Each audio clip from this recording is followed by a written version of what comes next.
Hello, everyone. Hello, Ken, to this special encounter to put in value the superb work that you've done in your last book, Finding Radical Wholeness.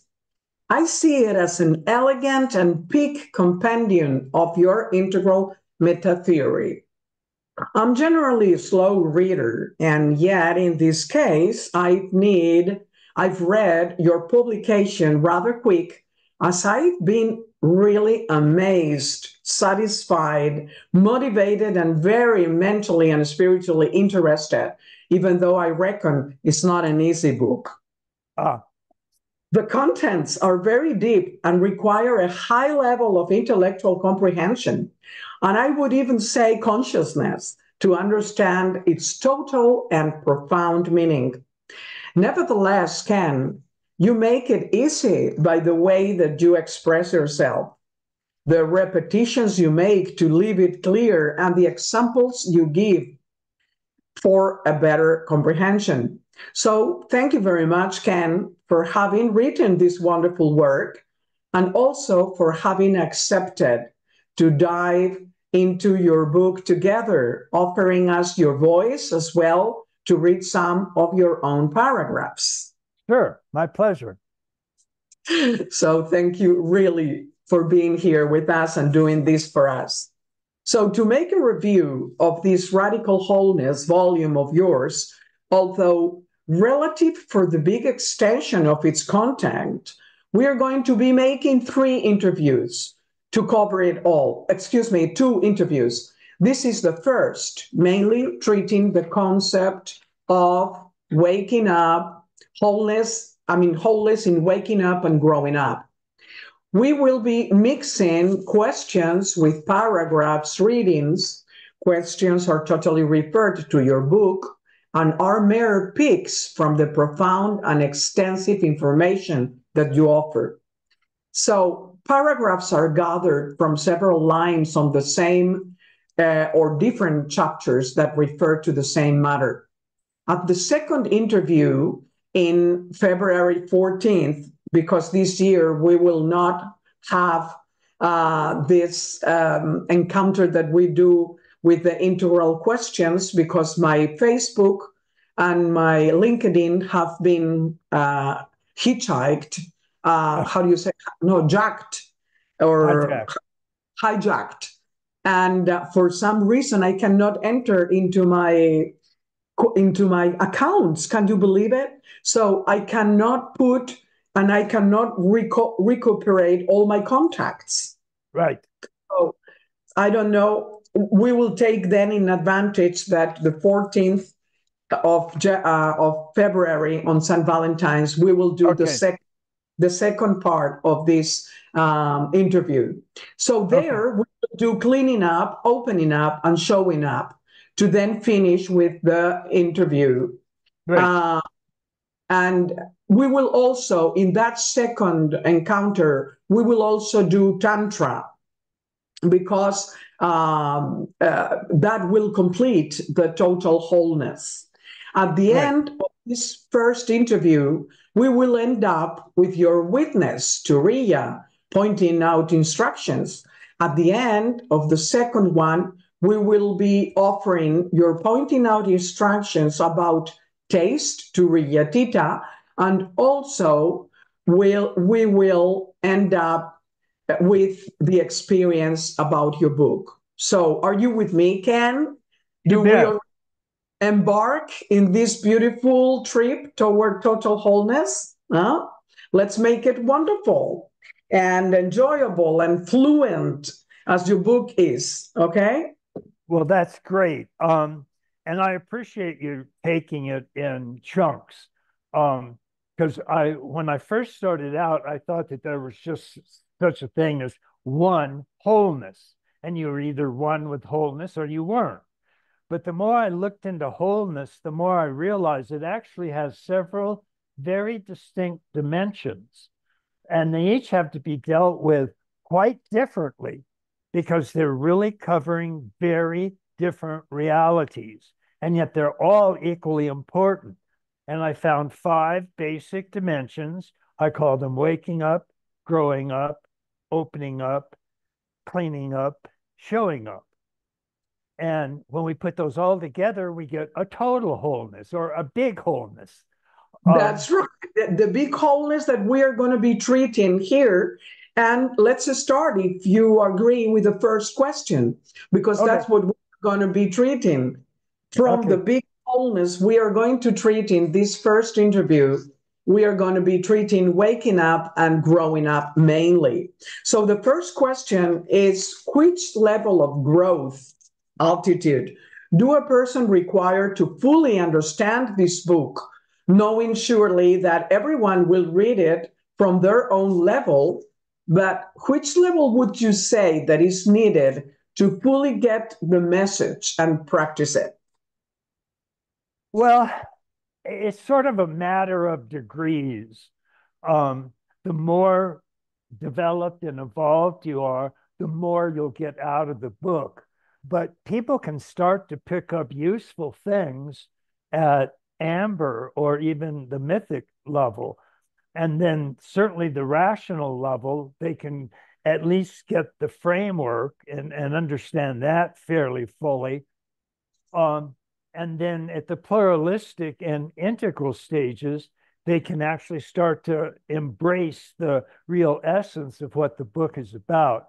And particularly at integral turquoise, or the highest general expectable level that human beings grow to. By the way, the percentage of the population at green or pluralistic is about 25%. The percent of the population at teal, or the beginning integral stage, is around 5 to 8%.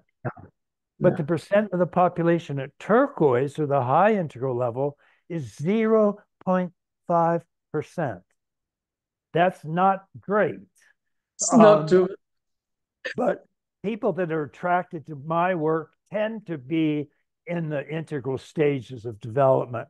And so they shouldn't have too much trouble with it. I see. Okay, which was your main concern when writing this work? What's the purpose for writing Integral Wholeness like this, a radical, so radically? Right. As I was explaining to you earlier, the topic of a book is not something I generally consciously choose. And by that I mean, when I finish writing a book, which only takes me about a month, because I actually write the book in my head first and I edit it, and then I'm just transcribing it when I write it down. And so when I finish writing a book, which takes about a month, I just type it up, send it in to Shambhala Random House, my publishers, and they almost never edit it anymore, because I've already edited it myself, and I'm a fairly good editor. I mean, I've been an editor my whole life. And so I'll have, after writing the book down, which takes about a month, then I have around 6 to 8 months where I can just goof off. And I generally watch movies or go on walks or meditate more or stuff like that. But what I'm actually doing is writing the book in my head during that 6 to 8 month period. And so I edit it and correct spelling and all of that kind of stuff. And then sometime around the 7th or 8th month, I'll wake up one morning and I just go book, and I'll go, oh, okay, I've got to get out of bed and start writing now. And so I do that, and I go straight to my computer. And then for the next month, I'll wake up around 4 o'clock in the morning. I get right out of bed and go straight to my computer. I don't brush my teeth. I don't wash my face. I don't do anything. I don't get anything to eat. I'll make a cup of coffee and sit down and just start transcribing what I've already written in my mind. And that's when I start to find out what it's really all about. Now, of course, as I was writing it in my mind, I was aware of what I was writing. And so I do know generally what the book is about, because I've been working on it and editing it and so on. in this case, what I wanted to do was to have, I mean, I've written several books that, in a sense, summarize the integral approach because whenever I write about the integral approach, I first have to explain what it is. Because Yeah. very few people, for example, have any idea that they actually go through 8 or 9 major stages of growth, of development, or evolutionary unfolding. They can't name them. You can't see them when you look within. I call this process growing up. You can't see a single stage of growing up. They're third person perspectives. And a first person is the perspective of the person talking. So that's a pronoun like I, me, mine. Second person is the person being spoken to. So that's you, thy, thine, so on. Third person is the person or thing being spoken about. So that's he, she, they, them, it, or its. And you can go up to a fourth and fifth and sixth and seventh and eighth person perspective. And Jane Lovinger, who's a very great pioneer in developmental psychology, she actually defines each one of her major 8 stages of growth by being able to add a further perspective. So her stage 1 understands a first person perspective. So that's in the first 6 months of life or so. And the infant can understand I, me, mine, give me, give me. But they can't understand second person or third person or fourth person. When they get to the second stage, which starts around 6 months to a year, then they can start to understand that you have a perspective different from theirs. And so they understand you, thy, thine, and so on. And then when they get to the third stage, they can understand he, she, they, them, it, or its. But Jane Levenger has, beyond the third stage, she has the fourth stage, a fifth stage, a sixth stage, a seventh stage, and an eighth stage. And each one of those stages adds yet a further perspective. So her fourth stage can actually see a fourth person perspective. And what's a fourth person perspective? Well, if you just think about third person perspective, which is being aware of second person perspective, and that's aware of first person perspective, when you think of all that, you're using a fourth person perspective to think about the third person perspective. And a fifth person perspective is if you start to think about what is a fourth person perspective. And so each time you grow a stage, you add another perspective until you get up to the seventh or eighth person perspective. And she Yes. actually has tests that she can give people to determine what stage they're at. It's important. It's very important. That's why that was great concern to write this book. So to teach the people how, I mean, in which perspective, in which level were they, right? Right. And so that was sort of the overall purpose of the book, was to write an overview of all of this material. And again, I've done a couple of books that were, in a sense, overview explaining what integral is. Because like I say, in order for me to write about integral, I first have to explain it. But since nobody knows any of it, I have to explain it all.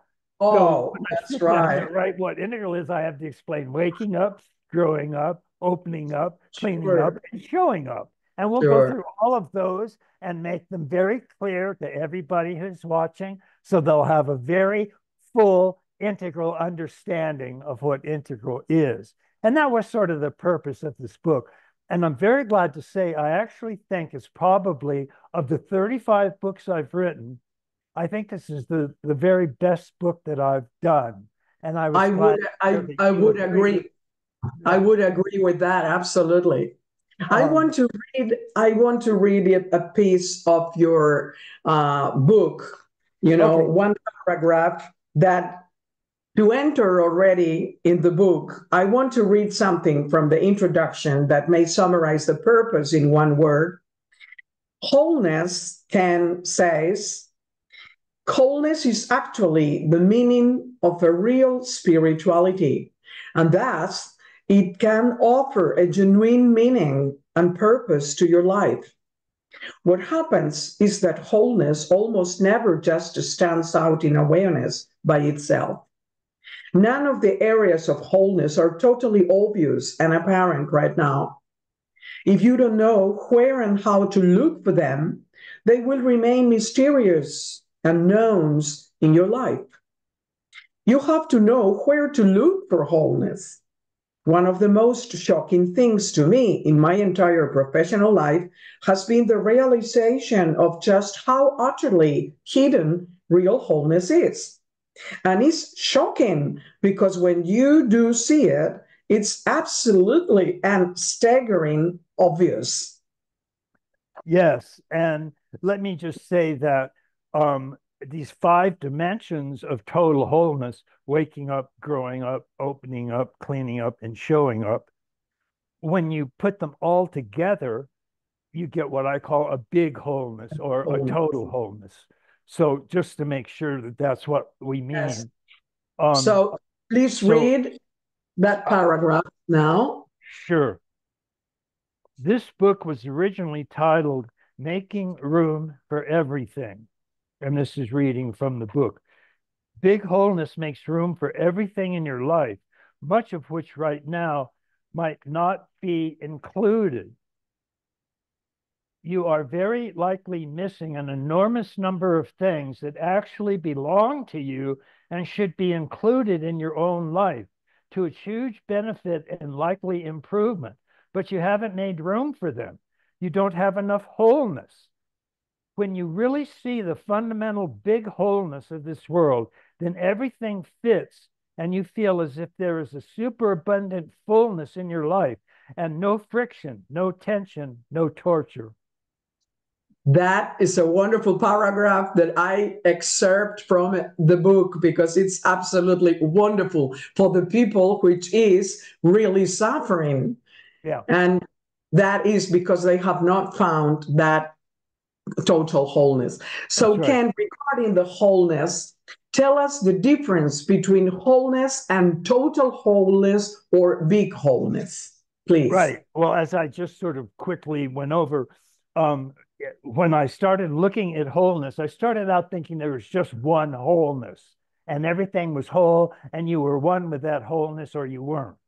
But the more I looked at that wholeness, I found that it really included several different dimensions. And what sort of shocked me is that they were really quite different dimensions.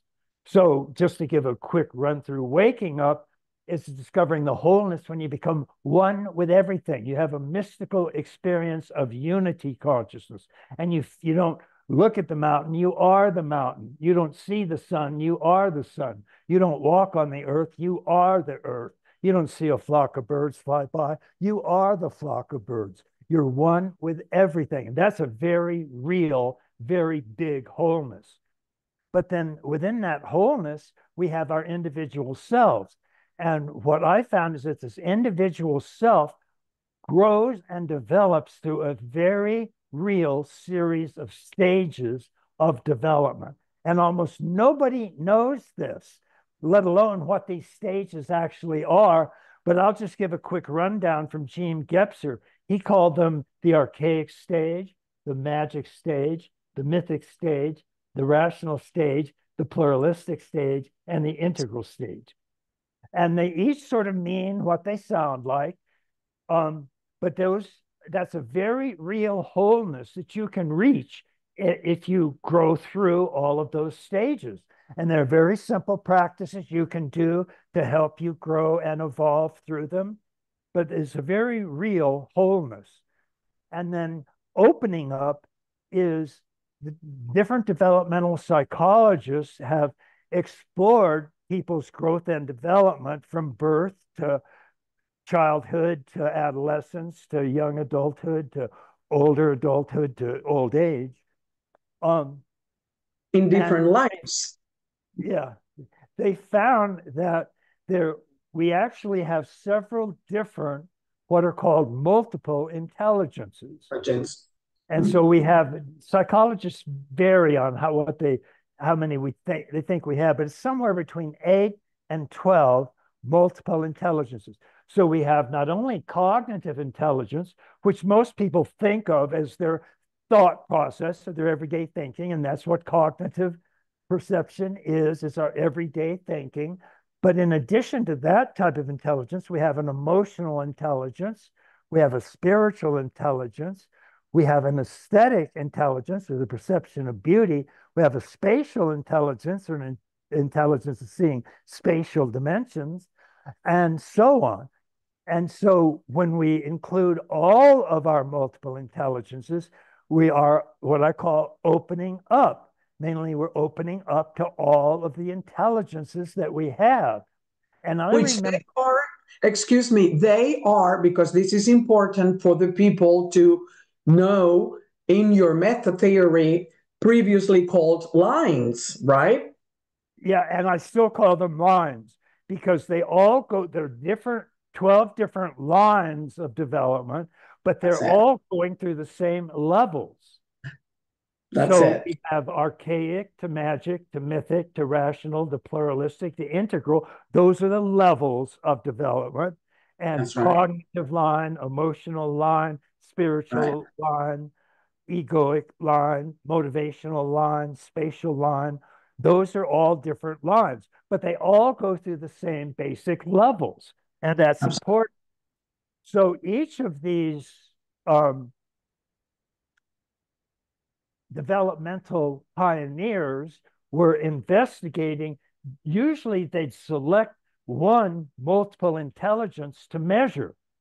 And whether they knew they were selecting just one multiple intelligence or not, they almost all did. So Piaget studied cognitive intelligence, Kohlberg studied moral intelligence, Maslow studied motivational intelligence, Lovinger studied ego intelligence. And the first big opening for me was when I took all of their models and put them on a sheet of paper next to each other. And what I realized is that all of them were going through the same basic levels. And of course, Absolutely. I give them different names. So Piaget named his levels um, pre-operational cognition, concrete operational cognition, formal operational cognition, and systemic cognition. And Kohlberg named his pre-conventional morality, conventional or conformist reality, and post-conventional or integral morality. And Maslow named his physiological needs, safety needs, belongingness needs, self-esteem needs, self-actualization needs, and self-transcendence needs. So My you goodness. see that they're all And going from archaic to magic to mythic to rational to pluralistic to integral. Um, all this very well explained in the book, by the way. Huh? oh, great. Um, so when we add all of these different dimensions together, including cleaning up, which is generally associated with the name of Sigmund Freud. When Freud was asked, what does this new psychoanalysis of yours do? He famously replied, where id was, their ego shall be. And that sort of creates a whole and healthy psyche. But what people don't know is Freud never once used the term id or ego. His translator, James Strachey, used the words that Freud used and translated them into Latin because he thought that made Freud sound more scientific. But Yeah. Freud never once said, where id was, their ego shall be. What he said was, where it was, their I shall become. And this shows that Freud is actually very astutely aware of the different pronouns and the different perspectives that they have. So where it was, it's a third person pronoun. Where it was, their I shall become. And I is a first person pronoun. And so what he meant was, he noticed that when people repress something or push it out of their mind into the unconscious, they generally start referring to it as an it because it's now a third person. It seems alien and foreign. So let's say the anxiety, it overcomes me, or the depression, I can't control it, or the obsession, it overtakes me. And so when Freud said where it was, there I shall become, he meant we're going to take these it's and we'll reunite them with the I. And to see how this was really best done can be seen by studying his student, Fritz Perls. Perls became a superstar at Esalen Institute, and Esalen was the first growth center founded in America by my good friend Mike Murphy. And his parents left him an absolutely stunningly gorgeous piece of land on the edge of the Pacific Ocean on a set of cliffs overlooking the ocean at Big Sur. And there were some old buildings on it. And so he would use those buildings to put different teachers teaching meditation or psychotherapy or whatever they were teaching. And each year, hundreds of people come through Esalen. And Esalen was so successful that by the end of just 1 year in America, there were over 300 growth centers, all modeled on Esalen. My goodness. So Fritz Perls came through, and he was a big star at Esalen. And what he would do is he would say, okay, who wants to do work? And hundreds of people would show up for his workshops, and he'd select a person who wanted to do work, and he'd sit them down in a chair. And then in front of them, he would put an empty chair.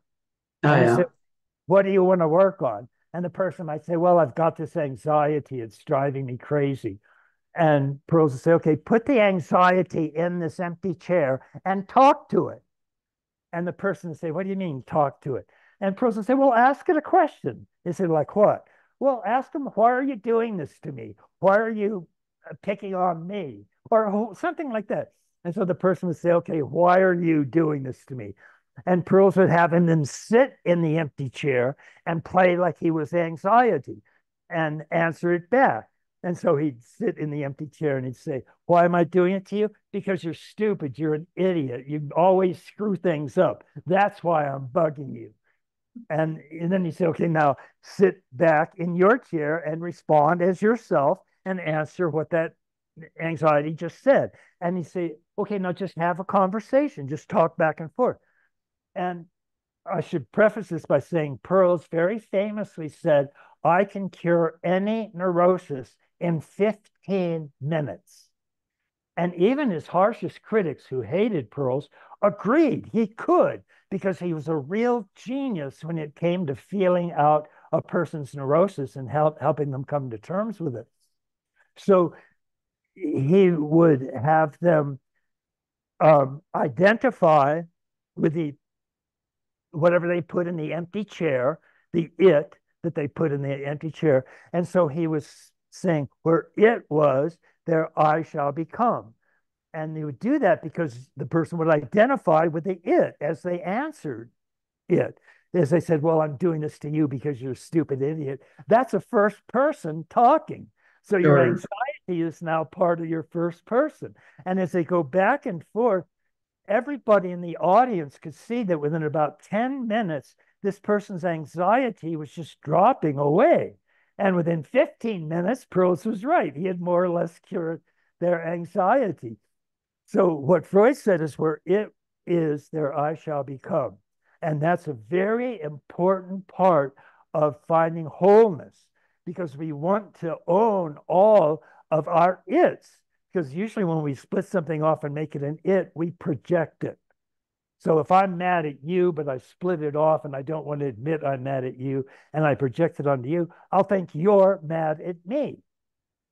And we all have all sorts of those sorts of battles and problems with people in our lives, or we just can project our qualities onto things or onto a car. We have a new car, and a lot of young boys will project their manhood onto a car and identify with that car as if it's their real self. So that was having it be returned to I. Now the wholeness of showing up wholeness. Yeah. And that's the last major dimension of wholeness that I discovered. And we already talked about having a first person perspective and a second person perspective and a third person perspective and a fourth person perspective. Well, when I first wrote those down, I wrote them down on like a cross. I just made a cross on a big yellow pad, and I had the upper left and the upper right, and the two upper quadrants were individual quadrants. So they were first person or second person, and the lower quadrants were collective. So the plural of an I, which is the upper left quadrant, is a we, and that became the lower left quadrant. And a we, of course, is our whole social interaction. You and I make a we, and that's our culture and our interpersonal interaction and so on. And then the left-hand quadrants are all consciousness, and the right-hand quadrants are all matter.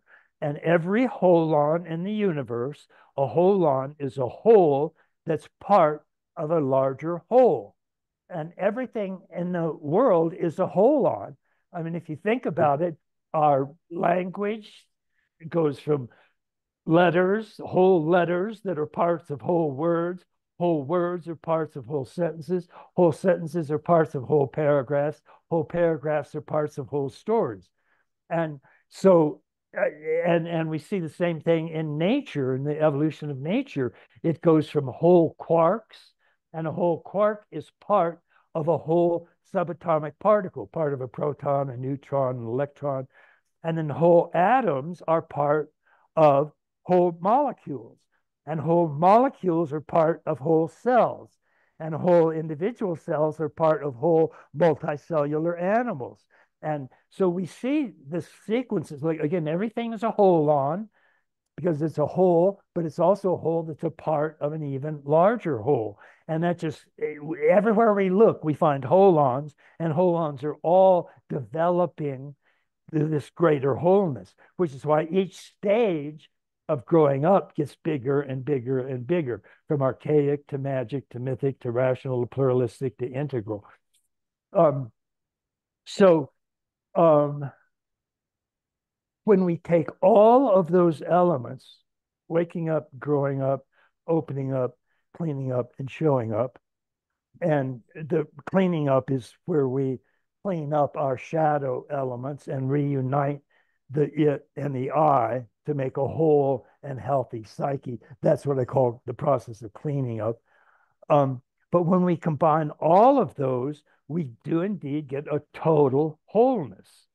And that's important that we include a total wholeness. And that total wholeness is called an integral approach, because integral means to unite or to make whole. So would we say that total wholeness and big wholeness is the same? Yes. Yeah. Okay. That's Okay. great. That's the great question. So in page 5 of your book, you already present two very important concepts to understand wholeness. That is the difference between experience, knowledge by acquaintance, and explanation, knowledge by description. Could you briefly explain this difference and why it's important, as it seems that your book is addressing the acquaintance? Right. Well, let's take waking up, which is where a person who's generally identified with a small self and a small mind, and they think they're just this one individual body, and that's it.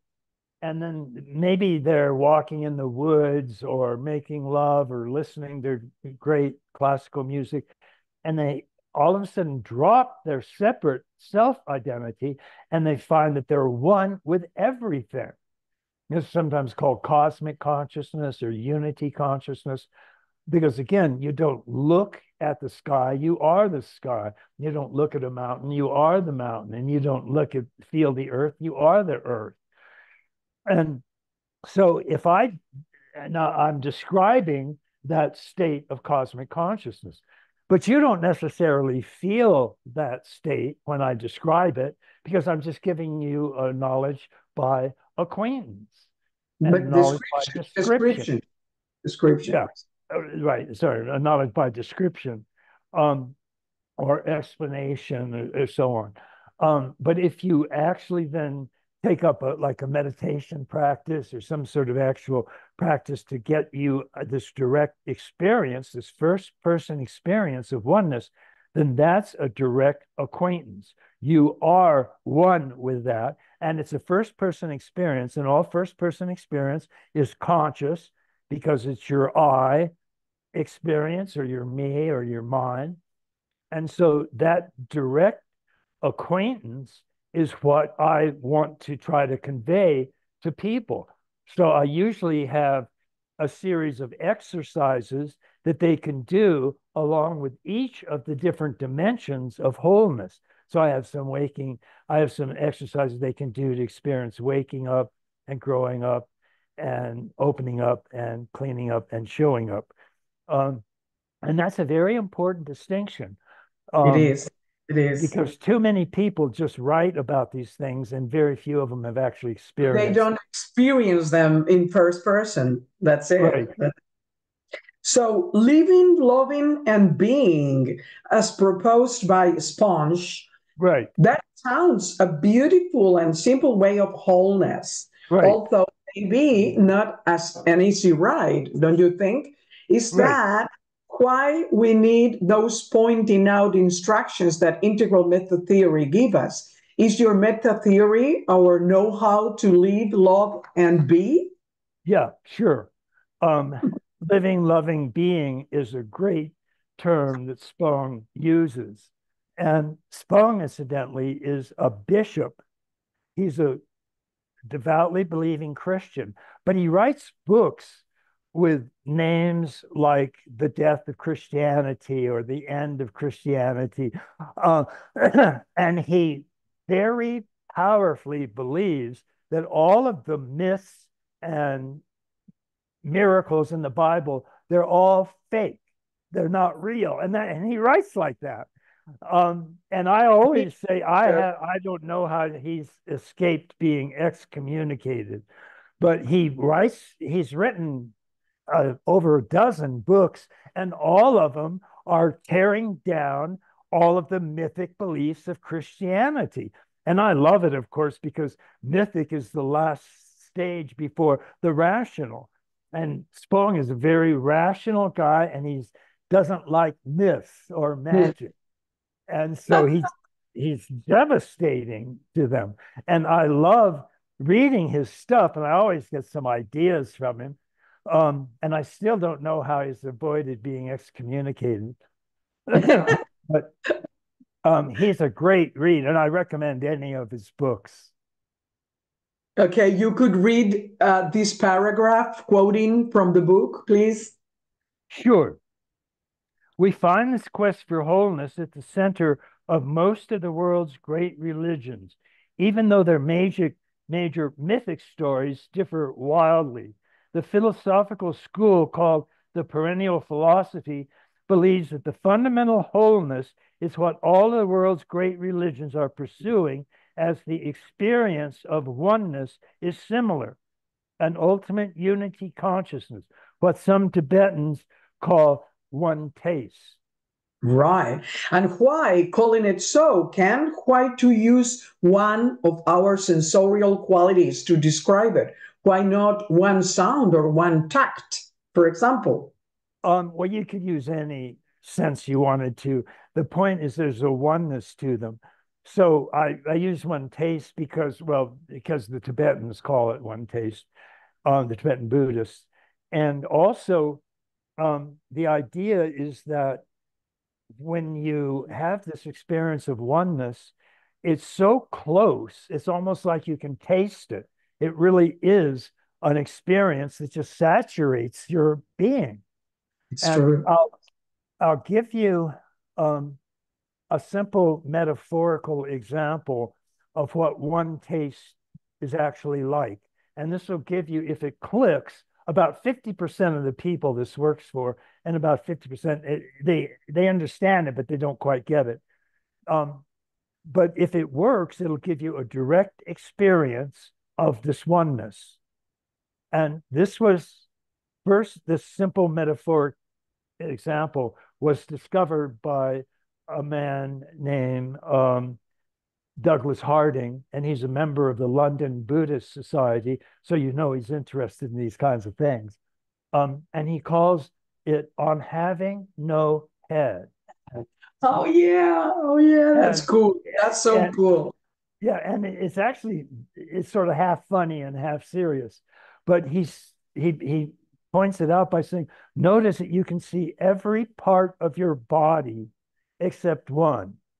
You can see your feet, your toes, your ankles, your legs, your thighs, your waist, your stomach, your chest, your arms, your hands, your fingers, but you cannot see your head. And you really can't. If you try to see your head, all you'll see are these two sort of fleshy blobs. That's Um, right. I can see your head and you can see mine, but you can't see yours and I can't see mine. So That's you say, right. okay, but look where you think your head is. And most of us sort of think it's behind our eyes and sitting on our shoulder. And he says, okay, look at that space behind your eyes. And what do you see there? And what you'll see in that space is everything you're looking at. So if you're looking at a computer screen now and you actually look at it, you'll realize it's sitting right where you thought your head was. And you're one with that computer screen. And the same if you look at your wall and it's just sitting right where you thought your head was. And so that's a very easy way to get a sense of this unity consciousness because it's sitting right on your shoulders, right where you thought your head was. And That's so so that's a real waking up experience. And absolutely. it's sort of right where you thought your taste buds were is sitting this computer screen. So it's a one taste. That's it's funny because even though I have made you the question, because I have asked myself why in the world it's used, the taste used. In reality, I did have one time. I was meditating, and all of a sudden, my whole mouth was full of honey. Yeah. Honey, honey. I said, I haven't eaten honey. How? Right. Why do I'm tasting honey? And yes, when you called it one taste, or Right. Tibetans called it one taste, I said, Right. gee, they have chosen the real sense. Huh? But Right. I'm going to read, quoting, integral basically means wholeness. Integral meta theory has searched for almost 5 decades to find the 5 major aspects, dimensions, or areas of fundamental wholeness: waking up, growing up, opening up, cleaning up, and showing up. Human development includes several stages of growth and evolution, and humanity itself is moving through those stages, reaching today the beginning of the integrated stage. So, Ken, having in mind that even though a person may have a high level on waking up experience, or even be at a high level of waking up, it will always interpret it from the level of growth that they That's are. right. That's right. Therefore, it calls my attention why you've started your book writing first about waking up, as I would find that growing up is crucial to then be able to understand what happens from a higher and more inclusive perspective when I wake up. And yet, you not only start writing about waking up first, you also say that it is the most important and foundational aspect of a genuine big wholeness. Why? Right. Well, if you think about it, when you're really become one with everything, one with every object that you're aware of, that's a very big wholeness. As a matter of fact, it's a oneness with the entire universe. So it stretches to infinity. And there's no other aspect of wholeness that stretches to infinity. It's a very important part of a really big wholeness. Um, so, and um, Zen Buddhists, for example, think that Satori is the be all and end all of wholeness, simply because it's so vast and extensive. And when you experience it, you really are just blown away. You feel like you're one with absolutely everything in the entire universe. All of those galaxies and stars that you see at night, you're one with all of them. And they are actually of one taste with you. And so you can't say that about any other of those dimensions.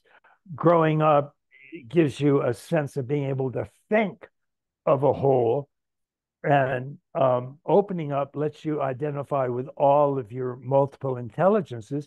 But even when you identify with all of them, you don't feel that you're one with everything. And cleaning up is just reuniting the split off shadow elements of yourself. And showing up is just using all of the perspectives that you have available to you. Um, but when you wake up, you really have a fundamental shift in identity. And when you wake up, you're actually shifting from the small mind to big mind. And that's the only time that happens. So that's a very fundamental part of big wholeness, is this waking up.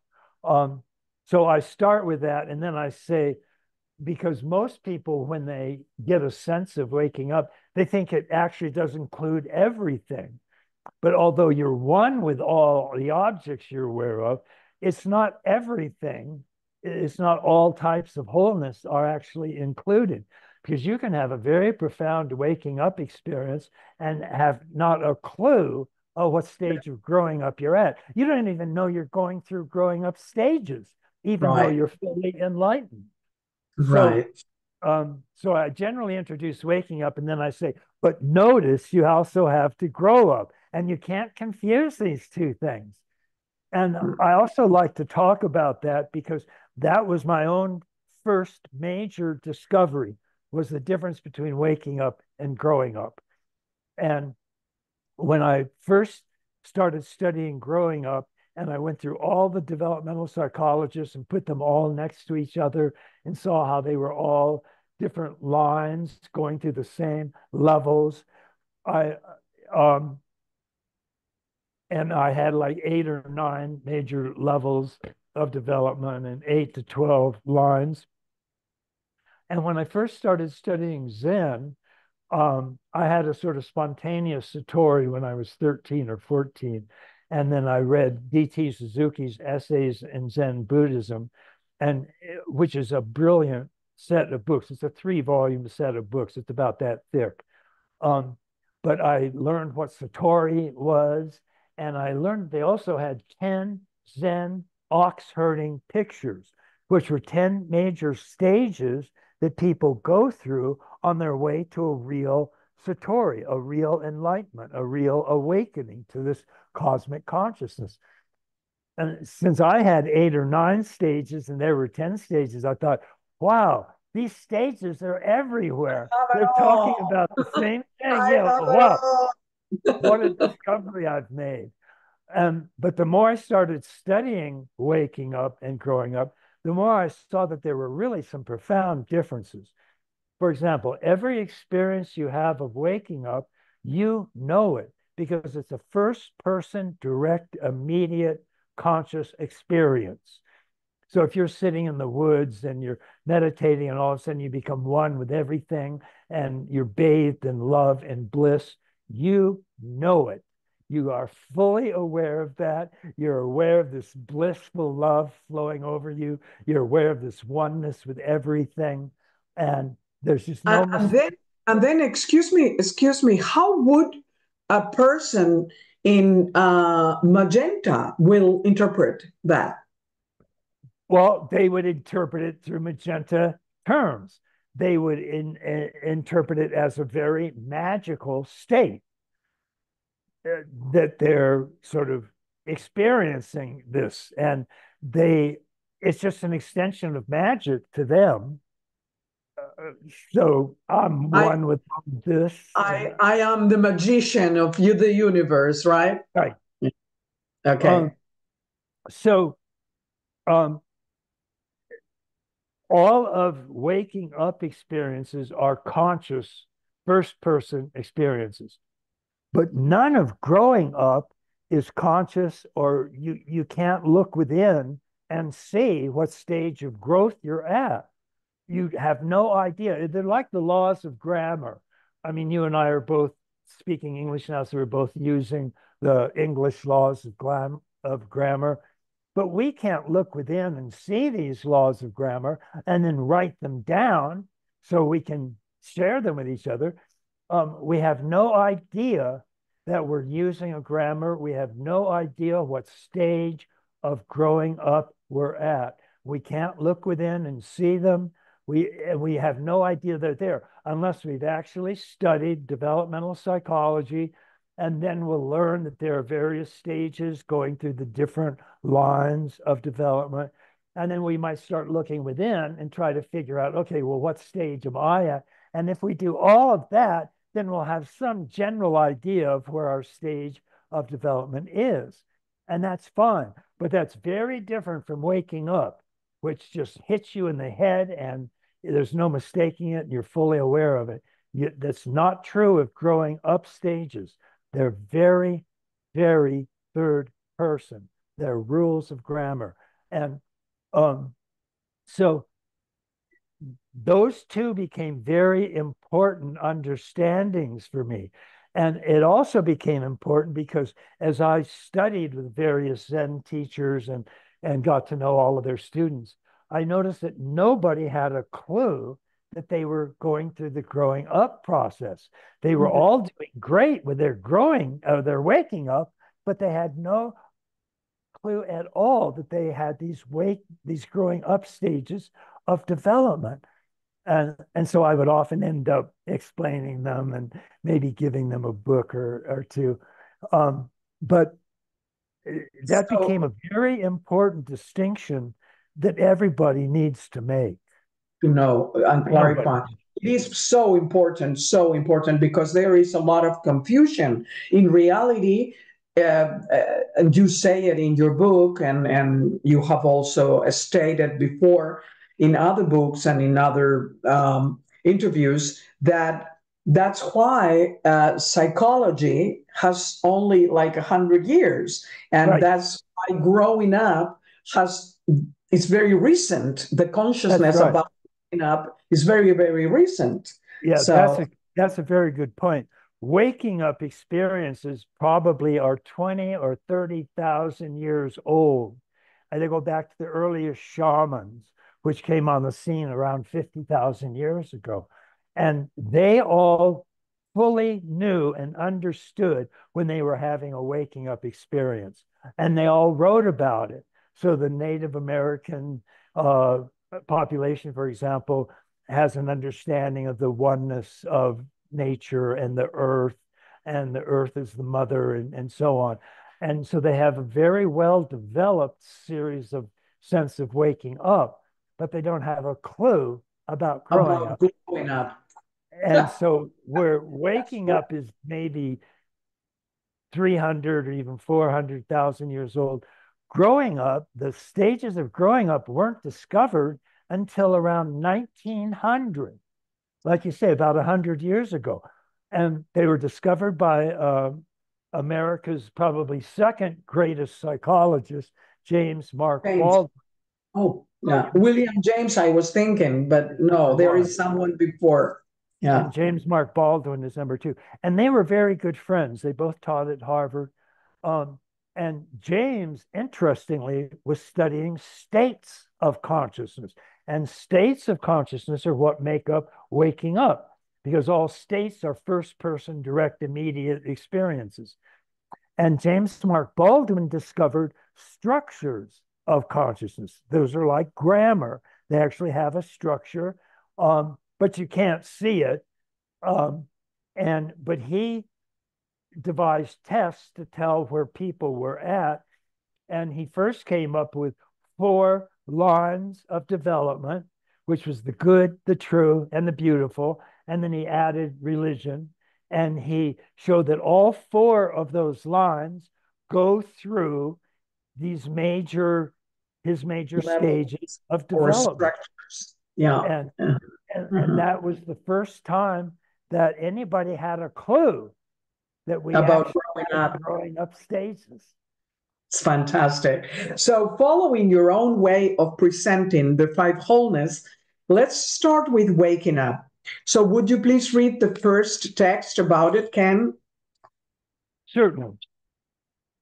Waking up, or non-dual wholeness, has been known to human beings as far as 20,000 years ago, from the shamans to the present mindfulness teachers, and therefore from the mythic ways to see religion to the high levels of non-dual spiritual practices. These spiritual but not religious experiences can ground a type of interior science, which takes nothing on belief as a dogma, but rather bases its claims on direct experience and evidence, and asks you to believe nothing that you haven't verified for yourself. Over the centuries and millennia, various spiritual systems around the world pressed into increasingly deeper and deeper, or wider and wider, or higher and higher spiritual experiences in the path of waking up. And any human being could, if they too up the requisite interior scientific experiments and practices, find out for themselves what these higher and higher states were. So that's a very important distinction. It is, absolutely. That's why I put it there. And then we close the quote and we open it again, because I keep on reading another paragraph, which it says, this process of a spiritual growth, development, or realization, enlightenment, awakening, or simply waking up, is a profound wholeness revealing process, and is found in virtually all of the major systems of meditation, contemplation, yoga, or contemplative prayer presented in the great wisdom traditions, several dozen major ones, although they have, of course, many different ways of presenting their stages. And we close the quote. So, talk to us, Ken, about the ultimate or absolute truth, and then the relative truths in this path of waking up. As I've always said to my students, spirit is not time or space. So, what relationship has this time and space with the absolute truth? Time and space are called manifestations of ultimate reality. So if you think of ultimate reality, think of it as God or Godhead or Brahman or Tao or Buddha nature. It manifests, it throws itself out into create the manifest world. So both space and time come into existence as the absolute truth throws itself outward to create this relative world. And everything in this relative world is referred to as relative truth. And that includes the truths of space and time. And then absolute truth is infinite and eternal. And what those mean is actually free of time and free of space. So if we take eternity, eternity does not mean an everlastingly long period of time. I love that. It means a point without time. It's called the timeless now. And when you think about it, you're only actually ever aware of a timeless now moment. So there is no real past and no real future. Those are all relative truths. They're not ultimately real. So if you want to see this, just think of anything that you want to in the past. Get a really clear image of it. Think of it as being very real. And now notice where that image exists. It doesn't exist yesterday. It exists right now in the timeless now moment. And the same is true of the future. When you think of the future, picture it as clearly as you want, it's still a present experience. It's existing in the timeless now. So space and time aren't really that real. They're only variations on the timeless now moment, which is absolute truth. Right. So, um,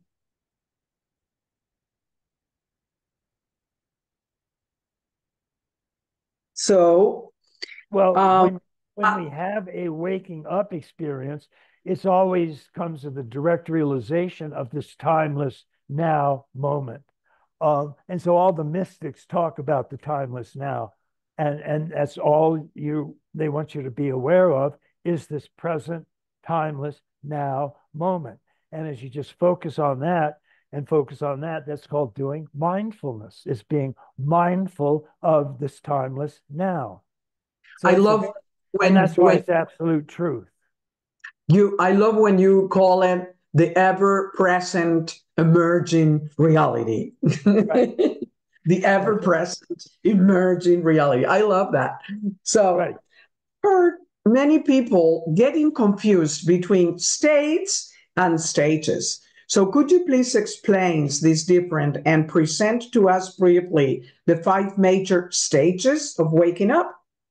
Sure. A state refers to a state of consciousness, and that's an immediate present experience that you're having. So whatever you're experiencing right now is your state, and you're, according to the mystical traditions, you're now in your waking state, and they generally define five major states of consciousness. And when a state itself unfolds in a sort of linear sequence, it goes through what are called stages. So state one is experienced in stage one, and a second state is experienced in stage two, and a third state is experienced in stage three, and a fourth state is experienced in stage four, and the fifth state is experienced in stage five. Now, the distinction between states and stages almost always apply to structures of consciousness. And in order to clarify it, I refer to them as structure stages. And then when states do unfold in stages, they're state stages. Yeah. And the five major stages of waking up, which would be five major state stages, because waking up consists of states of consciousness. Right, right. And the general five major states of consciousness are gross, subtle, and causal, which is experienced in the gross waking state. The subtle stage is the subtle stage, and the causal stage is the causal state. So we have gross, subtle, and causal, and those are all relative states. They're all experienced in this relative world of space and time. And then those are the three major relative states. And then there are two absolute states, and they are called Turiya, which is not a very original name. Turiya is just Sanskrit for the fourth. And Okay. because it's the fourth state, they just call Yeah. it the fourth, like clever. Right. Um, Right. this state is called Turiya Tita, which just means beyond Turiya, beyond the fourth. So it's the fifth state. Yeah. Um, and they're generally experienced in that direction.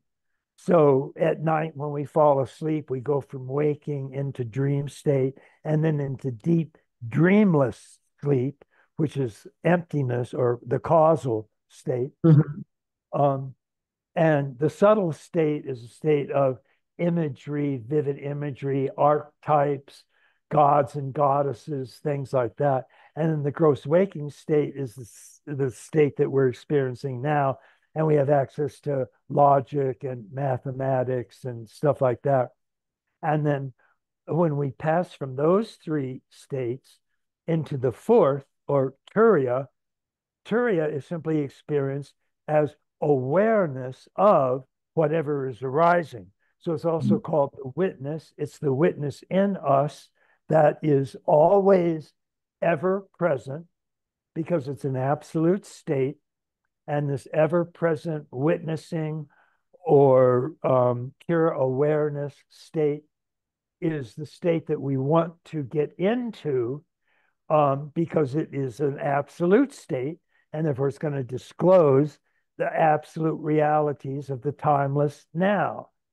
So, and you can do that just by being aware of the present moment and just witnessing whatever arises. Just don't judge it, don't condemn it, don't love it, don't applaud it. Just witness it, just watch it, just be aware of it. Without any judgment. Without any judgment. And that's the state you want to get into. And then if you get into that state and you hold it for a long time, what will tend to happen is the witness itself will tend to dissolve. It will tend to evaporate. And there'll just be the state of oneness with you being one with everything you're aware of. And that's the one taste. It's the headless state. And that's called Turiya. So Turiya is the actual state, the ultimate state you want to get into. But the absolute truth, no? Yeah, you get into it by going through Turiya, or the witness. So you can just start by witnessing, and we'll have some exercises for witnessing in a bit, and just stay with that. And that is a very absolute reality. And that's great. Okay. Could we say that the movement, the physical movement, is this, the witness and the one taste? Yes. Yeah. The witness and the one taste. It's like I am the observer of everything, and then once I transcend that, then I bring everything on. That's no? Right. That's right. Okay, that will be like physical. No? So you want me to read? Could you read this quoting from the book, please? Right. These major states of consciousness become the major stages of meditation, because a person's central identity starts out confined to the typical ego-dominated waking state. And with increasing meditation, it ends up transversing all of those stages in consciousness, resulting in a pure awakening of ultimate unity consciousness. I refer to this sequence of state stages in whole or part as waking up. Just as saying spirit isn't at all the same as truly knowing spirit, so you don't need a growing up statement, you need a waking up experience, because statements are metaphoric, not descriptive, and my statements are metaphoric. As Nagarjuna tells us, mere growing up statements or ideas about spiritual intelligence won't get you anywhere near ultimate truth.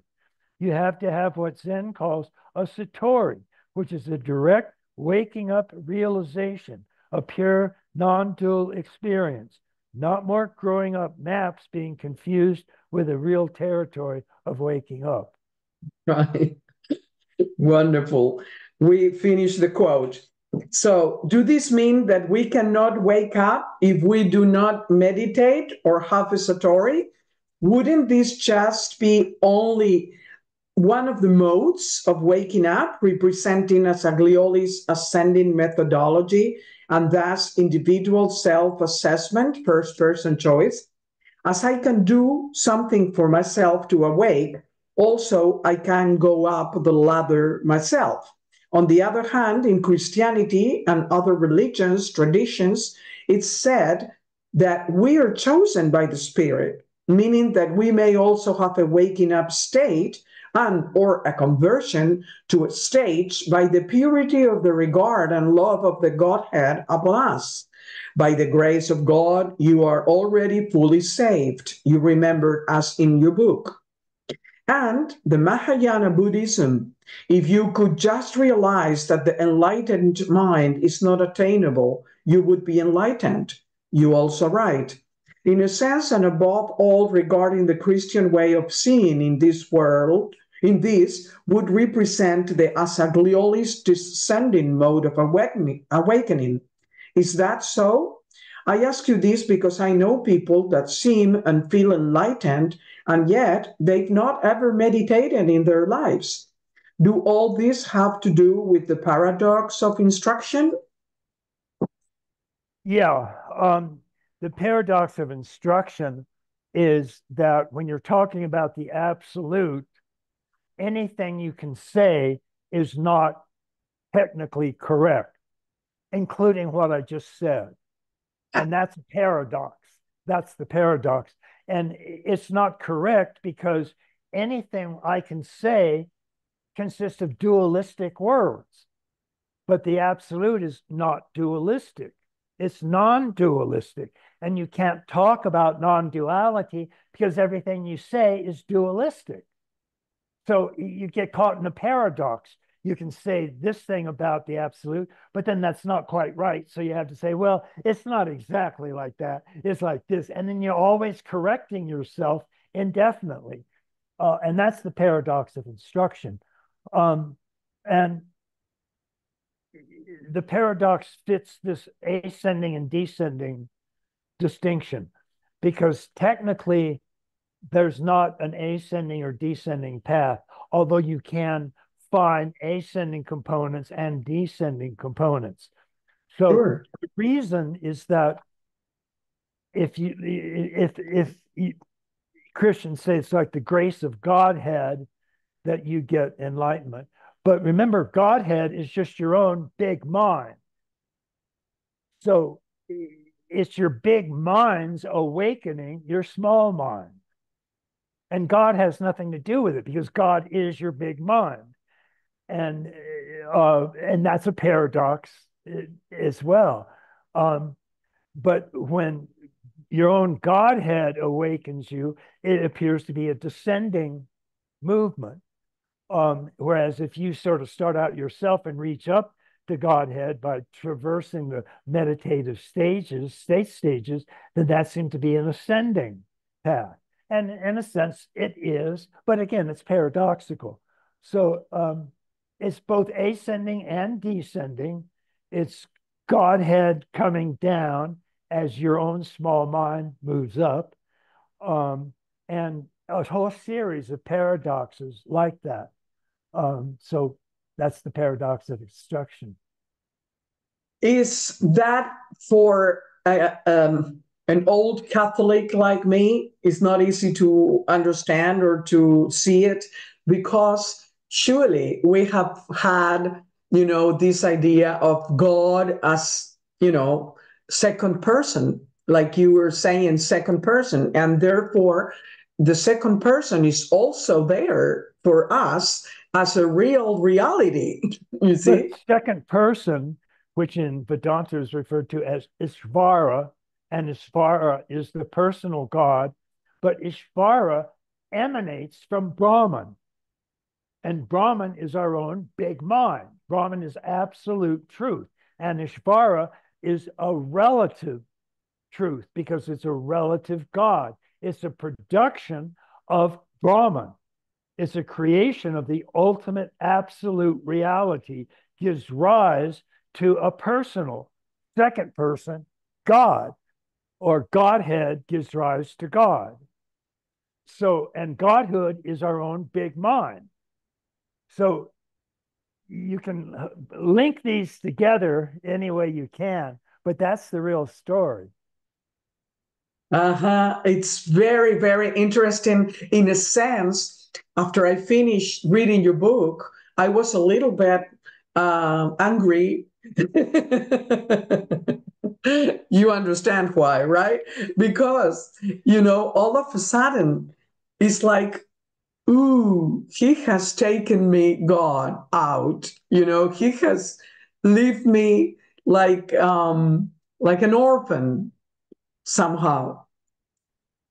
Well, it's not really that. It's I putting know, I God know. into its own I ground. understand. I understand that it's not like that, and yet, in my inner child, I know that intellectually, I surely do. In my rational mind, surely I understand what you're talking about, and I understand paradox. I mean, I get in the center of the paradox to hold both realities like that, right?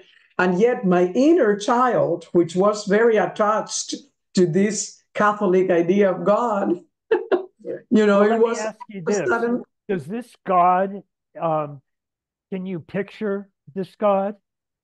No, no, You can not at imagine, all. but you imagine it. You're talking about this God, so you must But have some idea for of me, what it is. God So is what just is that energy, idea? What is that energy, idea? energy with Okay, big capital letters. okay. And big capital level letters energy exists in space and it has time. Oops. No, Yes, doesn't. No, no, no, no. My God doesn't have time or spirit. I mean, it does have or energy though. It has no, energy. because he's pure potentiality. This God that I feel inside is pure potentiality. And therefore, anything can be created, time or space or whatever, whenever needed. It can become relative whenever needed. And So yet, it's potentiality itself does not exist. potentiality itself may exist in this ballpoint because I can write or draw anything and everything. I can write the Quixote, okay? And I And you can can draw. also hold that pen in your hand.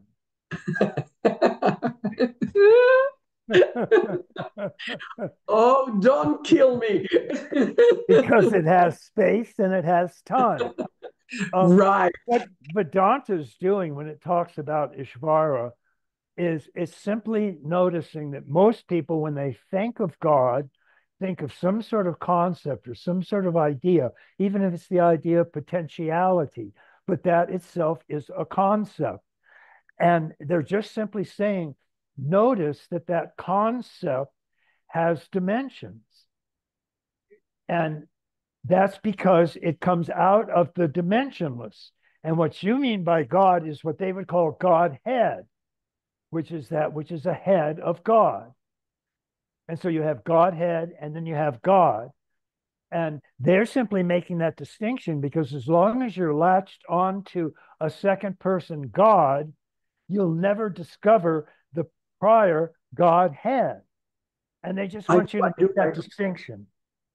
I mean, I understand it intellectually. I have even experienced it in the void of meditation, Yes. surely. And yet, you have to understand that emotionally, this attachment to even even though it's an idea of pure potentiality, which is nothing but energy, let's say, you know, it's like I want it.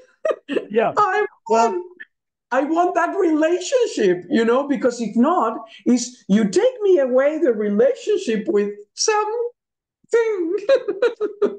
well, how about this? The next time you think about your God, just witness that thought, and you'll find yourself in relationship with a higher Godhead. And you can switch your emotionality to that Godhead. Yeah, yeah. Mentally, I have it very clear, like I say, I mean, intellectually, I understand it and I do it as much as I can to Right, precisely maintain myself in the observation of the feeling and in the observation of my even my thoughts, right. even my thoughts that come through. And yet, like I say, it's not easy. Okay. Okay, so according to your studies brilliantly shown at the Wilber Combs lattice, we could experience a waking up in any level of growth, in any line of development, or from any type. And yet, a person in a drunk state who experiences a waking up will be really awakened. Well, I mean, that's they'll have a definite experience, and it could be that they're experiencing a Godhead.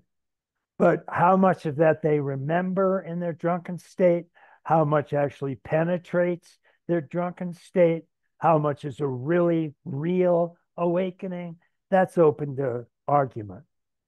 I see the argument. Okay.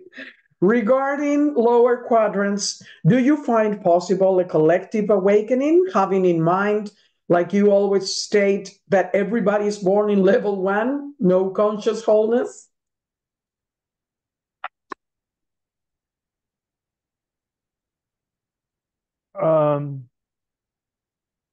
Regarding lower quadrants, do you find possible a collective awakening, having in mind, like you always state, that everybody is born in level 1, no conscious wholeness?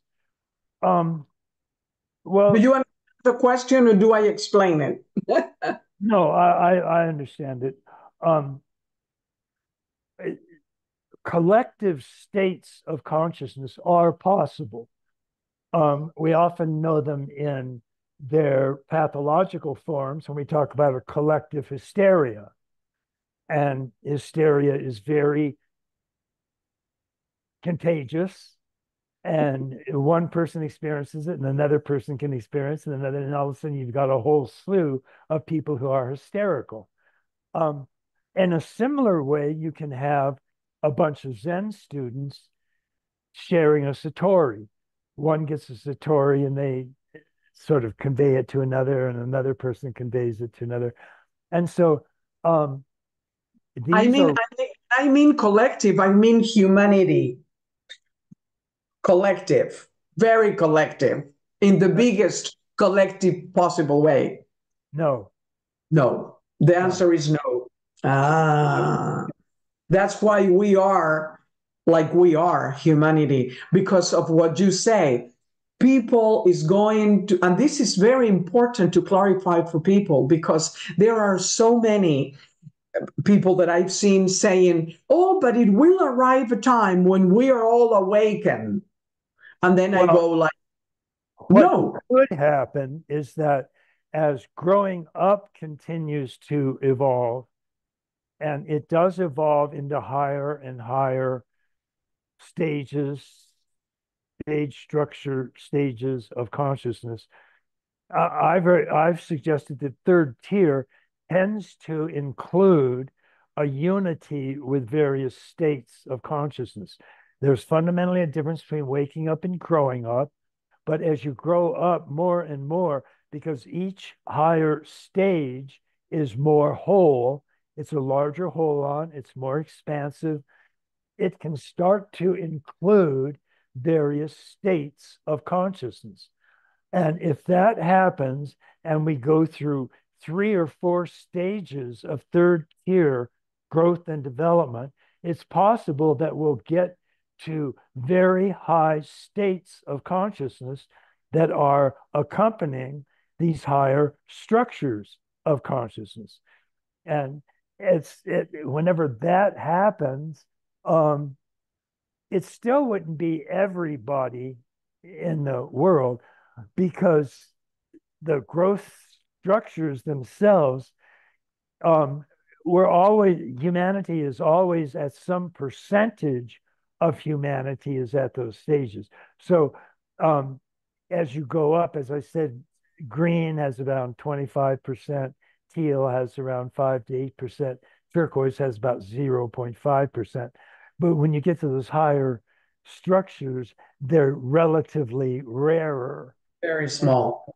Right. And so it's going to be harder to get everybody to the very highest structure. Very, very, yeah. It's very, very difficult. I understand that. So yes, it seems that throughout millennia and still nowadays, awakening, enlightenment, waking up has been mistaken with the spiritual intelligence, generally right, the magic or mythic level. So clarify, please, why they are not the same and why it's so important to differentiate them to then integrate and finally dissolve them in pure loving bliss.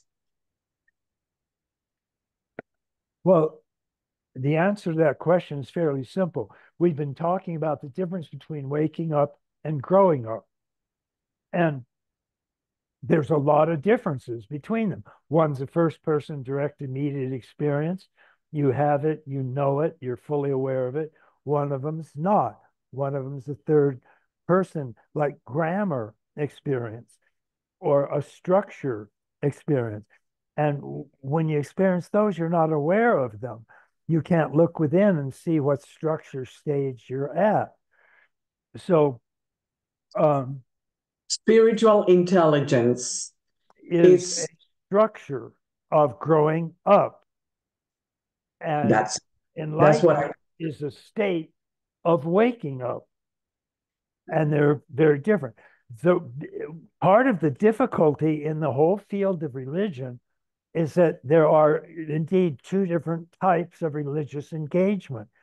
There's an engagement of waking up, and there's an engagement of growing up. And the waking up experience is a Turiya or Turiya state experience. And again, we have gross, subtle, causal, Turiya, Turiya. Those are the five major states and state stages of waking up. And in growing up, we have completely differently named stages. We have archaic, magic, mythic, rational, pluralistic, and integral. Those don't even sound like the states of waking up. And so, but when we go through growing up, we go through early stages of magic and mythic. And this is where the world's first great spiritual systems all came from those lower stages of growing up. And then when the Western Enlightenment came along and science emerged around 1600, it was always getting in fights with religion, because religion, as it was practiced then, generally came from the mythic level of growing up, whereas science is coming from the rational level of growing up. And since they were both growing up stages, they got in fights all the time over who was really real. And of course, science was generally the higher level, and it generally won out. But people would still have recourse to a mythic level of development when they thought religious terms, because that was the only religion that they knew. Waking up, however, some people at the mythic stage would practice meditation, and they would actually stumble onto a Satori waking up experience, an experience of Turiya or Turiya. And they were generally called the mystics. And all of the great mythic religions around the world produced a small number of mystics, of people who actually had waking up experiences. But they always were differentiating themselves from the mythic believers, because they would go, well, that's just an idea, and it's a stupid idea, and it's not real, and all that. So that there's a very real difference. And the people that experience both of them, and most mystics started out as a mythic believer, and that's where they got the whole idea of being able to wake up, which was they could actually become one with their God that they were just mythically thinking about: Zeus, Apollo, Aphrodite, Mars, and so on. And so they almost all experienced a mythic religion, but then they discovered a waking up experience, a Turiya or Turiya experience. And that was an enormous breakthrough for them. And because it was such a powerful experience, almost all religions that had some people stumble into a waking up experience, they almost all created mystical branches of their religion because it was such a powerful experience. And so, and the two would generally go their separate ways. Separate. And in many occasions, people that will be like in spiritually intelligent, because it was a high in growing up level, they would say, I am very spiritual. And no, you are just spiritual intelligent, and yet you have not had any acquaintance with the real. That's right. They have a knowledge bud description, but That not by acquaintance. by acquaintance, that's right. So in your book, you somehow criticize the mythic and mythic literal levels of several Right. religions, putting examples of the Christian beliefs in those levels. I am sure that many Christians who do not understand what you're talking about are feeling insulted by your comments. So, how would it be a profound awakened Christianity? Well, read the works of Shelby Spong. We talked about him, and he just simply, if they're insulted by what I'm seeing, they should read Bishop Spong Respond. and they'll get their brains blown out because he's like, oh, those are all myths. They're gobbledygook. They make no sense at all. They're childish. And that's right. They are from the childhood of humankind because that was the first sort of mythic ideas that we had were in the mythic literal line of growing up. And that's why all of our early religions were forms of growing up. They were very low stages of growing up. And all of the very real spiritual experiences were in the line of waking up. And those were two completely different entities. Absolutely. Here, I wanted a little bit because I liked it so much in your book when you talked about how would it be Jesus Christ seen from Amber? How would it be seen from, could you Right. please do that for us here? Well, um, how would Jesus Christ be seen from, let's say, the magic? We'll do magic, mythic, rational, Okay, let's pluralistic. do it from magic. Yeah. Okay, go ahead. Magic is Jesus Christ would be a miracle performer. You could pray to Jesus and he would cure your illnesses, or you could pray to Jesus and you'd get the job promotion. He can magically intervene in your life and give you anything you want if you pray to him with enough fervor and belief. Um, on the mythic level, you also have a relationship to God or Jesus Christ, and you're frequently praying to him. And this is when you were at magic level, you would often think that you could sometimes do the magic because you're confusing signifier with the referent or the word with the thing that is indicated, as we talked about earlier. But when you get to the mythic level, you've transferred all of that magic to Jesus or to God, and they can perform these miracles for you. So if you again pray with enough fervor and correctness, then they will answer your prayer by giving you what you want. And so Jesus can cure your illnesses and get you the new car and all of that stuff. And then when you move out of the mythic literal stage, you move into the rational stage. And there, Jesus, if you're still a believer, Jesus just appears as a humanistic teacher. He's very rational in his talking.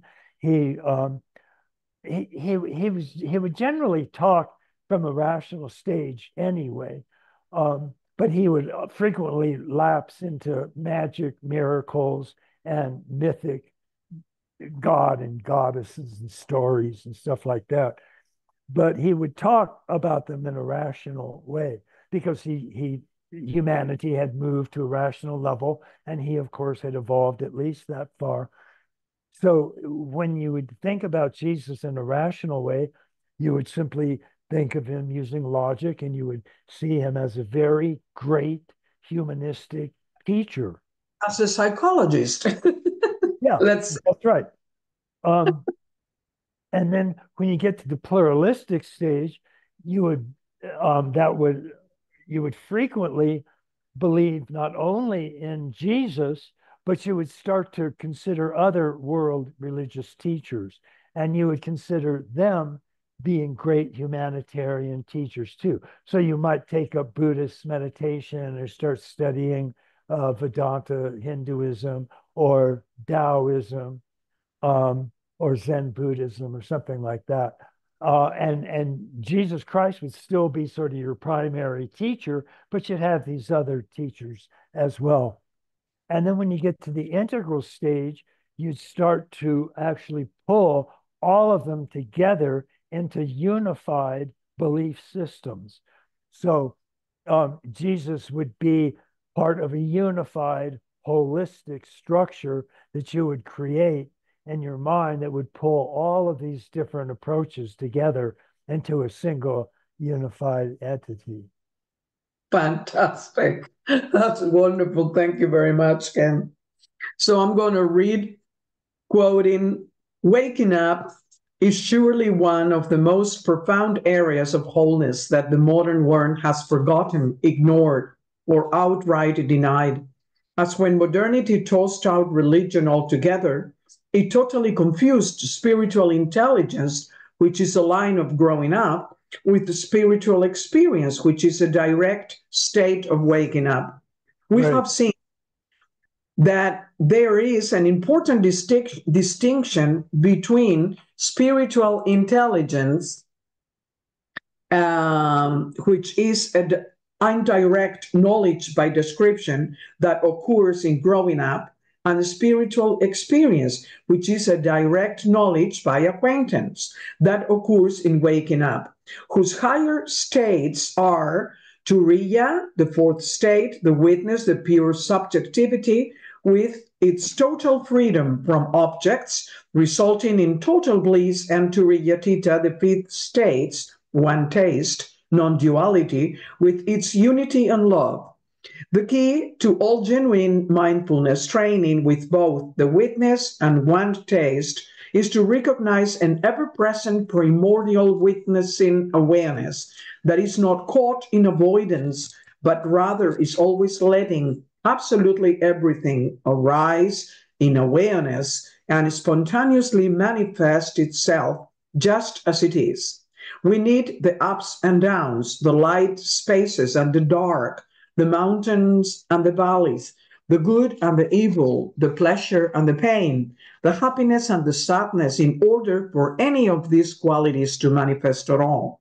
Now, in the standing present, which does nothing but change, and recognize this timeless and ever-present I amness, and then to Turiya Theta as the ultimate state, who is recognized when any sensation of a self, whether a capital S self or a small s self, disappear into the seamless unity of a non-dual suchness. They really do demand a certain type of active looking in order to find them.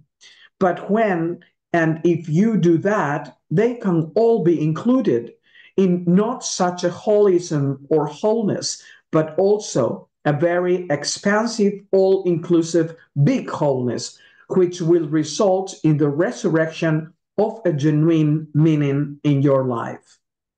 So, entering now in the structure stages of growing up, you say that it's the major process to interpret our world, and that each one of those levels will see the world differently. So could we say, Ken, that this evolutionary process accelerates as it goes up higher, or is not related with time at all? Regarding quantity of people, could we say the higher we grow up, the less people we find? I think you have already answered this question. Yeah. To answer some of the other ones,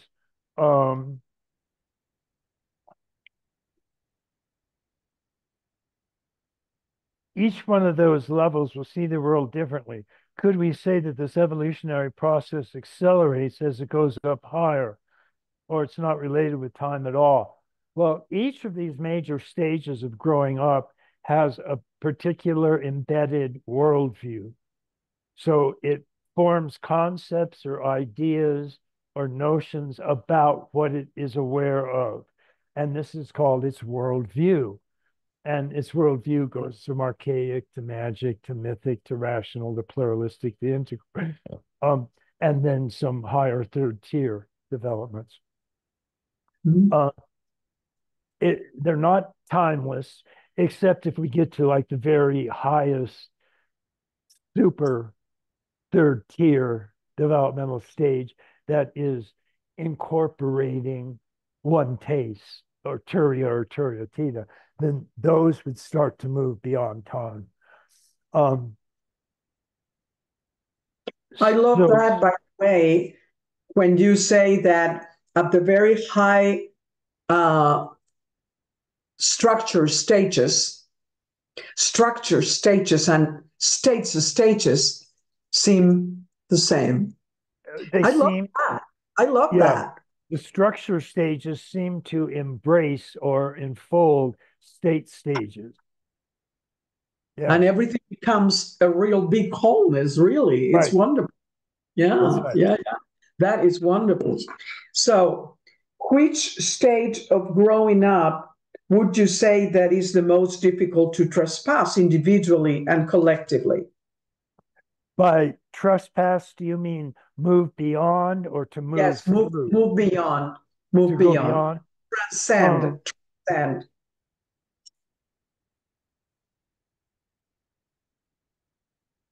Well, again, it's sort of, there's several paradoxes here. On the one hand, the lower the stage, the more it takes to get beyond it. So, although the lower stages also have fewer parts that they have to include because they're holons, but they're smaller holons. They're the lowest stages are the smallest holons that we produce. And so that's not, in a sense, it's not very hard to make those. But to let go of those, in a sense, is fairly difficult. It's more difficult. We're stuck. So as we get up into second tier, those are relatively encompassing and outreaching stages. So in one hand, they're fairly easy to move beyond, but the percentage of the people that do so gets smaller and smaller. So again, it's sort of paradoxical. But I would say, well, if I were to pick which stage I'd like to be at now, it wouldn't be at any of the lower stages. It would just be at one of the higher stages. So I'm going to say that that would be the best one to be at because it would be the easiest to move beyond. Oh, because it's easier to move beyond. That's right. Yeah. And yet, you said that in the lower stages, there are less things to take in awareness, let's say. And yet, would you say then that in the higher stages, there are more things? Yes, because it's more complex, right? Yeah. And because it's more inclusive. Inclusive. And because it's the largest holon. It's a whole, but it contains many smaller holes. Right. And it's aware of all of the holes up to that point. And so that's a fairly complex perception. Even though it's feeling in a sense simpler, it's still including, it's much more inclusive and it is embracing much more reality. Very clear, very clear. Would you then please quote in your paragraph, please? When religion. We're on page 12. Page 13. Oh, okay, got it. When religious experience is interpreted from a low level of growing up, for example, egocentric or ethnocentric, we get some of the meanest and most malicious forms of religion imaginable. It's the largest source of hatred, torture, and warfare in humankind's history. While when it is interpreted from the highest stages, world-centric or integral, it is one of the greatest sources of love, charity, and compassion. This is the paradox of religion. That paradox is still with us. No matter how much waking up a spiritual system might have, it's still totally ignorant of growing up. When individuals move to an integrated or integral structure of growing up, their interpretive capacity for all experiences will likewise move to that larger, more expansive integral stage that transcend and include the perspectives of all their previous stages, which is why wholeness just increases and increases. And we end up the quote. Fantastic. I love that, that paragraph. You know, in the book, you leave everything so, so clear. It's wonderful. So Great. why the structure stages are not the same as the various stages of biological growth or maturation, and why it has been so difficult to spot them out, so much so that they were recognized only 100 years ago. Well, the reason they were only discovered around 100 years ago, again by James Mark Baldwin, is that you can't see them by looking within. They're just not available to interior awareness. Again, it's very much like the rules of grammar that are behind all English language, but we can't look within and see these rules of grammar and write them down and explain them like that. The last time you actually knew these rules of grammar was when you were first being taught them in the third or fourth grade. And then you had to learn what they were and write them all out. And there were a lot of them. And then a month later, you forgot what they were, and you've never seen them again. And you can't look within and see them. So unlike waking up states, which are first person direct immediate experiences, and when those go back as far as our first person experiences do, which could be, I mean, I said 20, 30, 40,000 years ago, but since magic emerged 50,000 years ago, it could have gone back to 50,000 years. And if you want to include just our primitive primary emotional states, Homo sapiens, modern Homo sapiens as a species, has been on this earth. They used to think for 300,000 years, but last year they discovered a skeleton in Africa that was 400,000 years old. 400,000, yeah. Yeah. So, but when that 400,000-year-old human Homo sapiens emerged, it was having first person experiences. And so if it had a waking up experience, it knew it. So they could go back hundreds of thousands of years. But when they were doing all that looking within, they never once saw a stage of growing up, just as they never really saw the stages of grammar.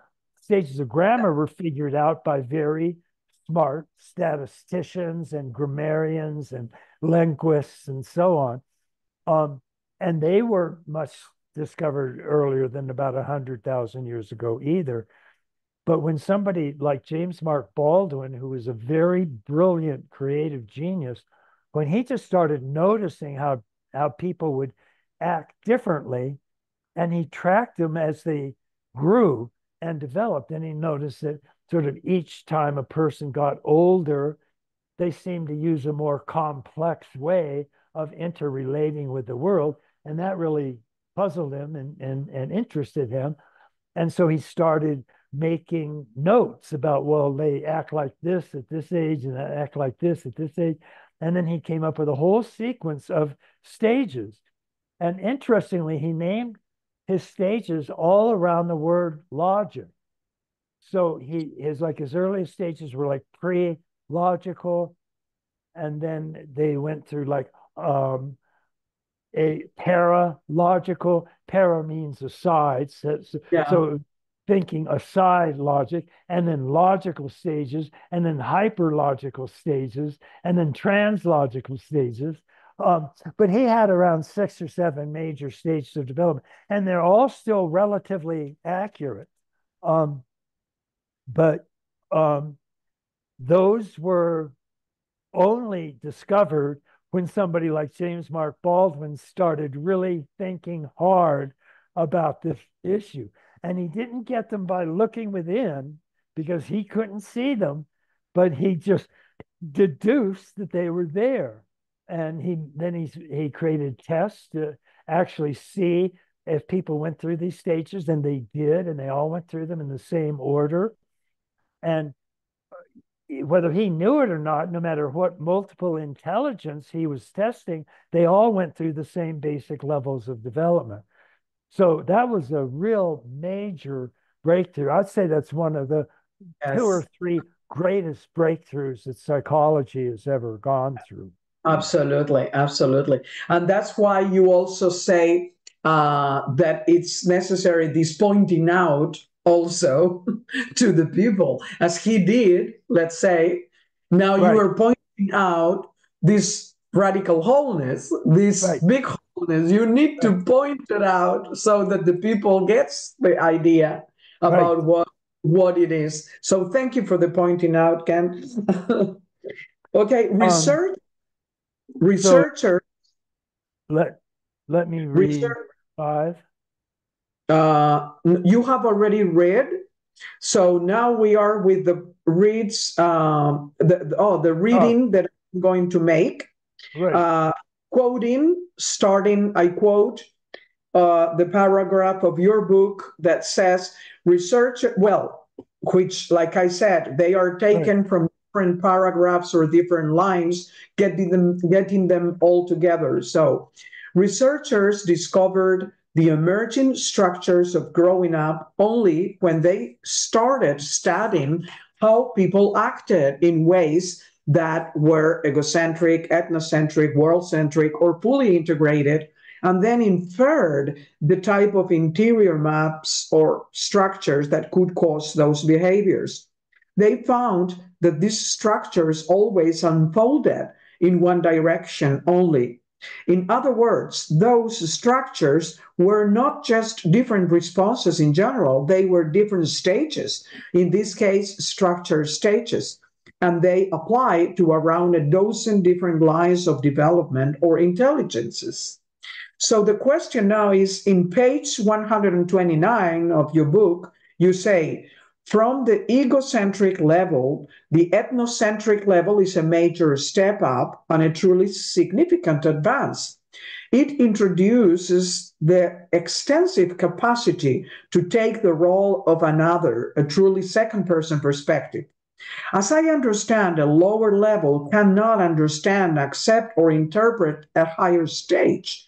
So how is someone that is in an egocentric level going to be able to accept that there is a higher level?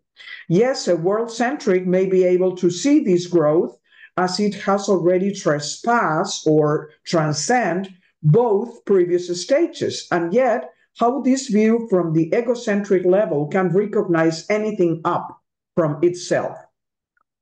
It can't. It can't. And that's why it doesn't. That's why you're at an egocentric level. You cannot understand a second person perspective. You can't see it at all. And so, I mean, you start mimicking people saying you or they, and so on. But you can't take that perspective yourself. You can do that with the emergence of concrete operational thinking, which is the mythic stage. And yet, when you say maybe it's a matter of that I am not, my mother tongue is not English, and I have read the book in English. So maybe it's a matter of translation in my head, because then when you say from the egocentric, in page 129, from the egocentric level, the ethnocentric level is a major step up and a truly significant advance. No, the egocentric cannot see as a very significant advance the ethnocentric level. That's why in the next sentence it says it introduces the extensive capacity to take the role of another. It introduces it, which means it didn't have it before, and it introduces it. It brings it into being. That's when it can start to understand it. But until then, it doesn't get it. That it's from the ethnocentric. That's right. I can see that evolution. Right. I cannot see that from the egocentric. No. Okay, good, good, good. Very clear. And So, ethnocentric can't see world-centric. It can see egocentric, but it can't see the higher stage above it. Just like egocentric couldn't see ethnocentric, ethnocentric can't see world-centric, and world-centric can't see cannot integral. see pluralistic. Right. Right, that's right. I understand. Okay, so it was a matter of translation. So, what is the most needed key ingredient that impulses an act growth from first to second to third and fourth persons permanent perspectives, which represent the first tier structure stage? Could we say that is evolution itself, the one that does that? And why is it so difficult to jump into a collective second tier? Well, in a sense, it is evolution itself, because what evolution does is it transcends and includes the previous stage. So the fact that it can transcend the previous stage means that ethnocentric can transcend egocentric. And because it moves beyond or transcends egocentric, it can see it. It can realize, oh, I was once at that stage, but now I can see it. So I'm moved beyond it. I'm higher than that. And the same when you get to world centric can see ethnocentric because it transcends but includes ethnocentric. And that is the process of evolution itself. So we could say, yeah, it's because of evolution. It's because so the key ingredient for that is evolution to pass from the first to the second to the third and fourth and any other perspective is That's evolution right. itself. So evolution may be God. That's right. And what evolution is at, and when it transcends, is it's creating a higher dimension of perspective. Yeah, And that's what it means to transcend the previous perspective. I understand that. And yet, understand what I want to say. If evolution is the key for that, opening up Right. in perspective and in consciousness, Right. could we say that this evolutionary push is it's a manifestation of Godhead? Sure. Okay. Fantastic. Very clear. Thank you. So, would you please read the following? Sure. The stages are cake fusion, red magic, amber mythic, orange rational, and green postmodern are often combined into what is called first tier because they all have one thing in common. Each first tier stage thinks that its truth and values are the only important truth and values in existence. All others are childish, confused, goofy, or just plain wrong. But starting at the inclusive integral stage with what is called the second tier, the idea is that all the previous stages are deeply significant. If nothing else, each of them is a stage in human growth and development. And so none of them can be deleted or skipped. This makes integral second tier the first truly holistic and inclusive stage in existence and a stunningly profound leap in evolution. Teal holistic and turquoise integral are combined into turquoise inclusive integral because together they represent the very best of the wholeness offered by growing up. And the second tier is clearly the leading edge of evolution at this time. And it will almost certainly be the main stage from which any truly genuine religion of tomorrow will spring. So when I use the term integral, I mean both the second tier stage of development and also integral meta theory itself, which includes the entire aqua cosmic address. So, what is the difference between cosmic address and altitude? altitude is one ingredient in cosmic address. The cosmic address is the sum total of all 5 dimensions of big wholeness. So a cosmic address includes your quadrant, your level, your line, your state, your type, all of that. And altitude is one of them. It's your level. It's which level? Yeah. No. Okay. That's very clear now.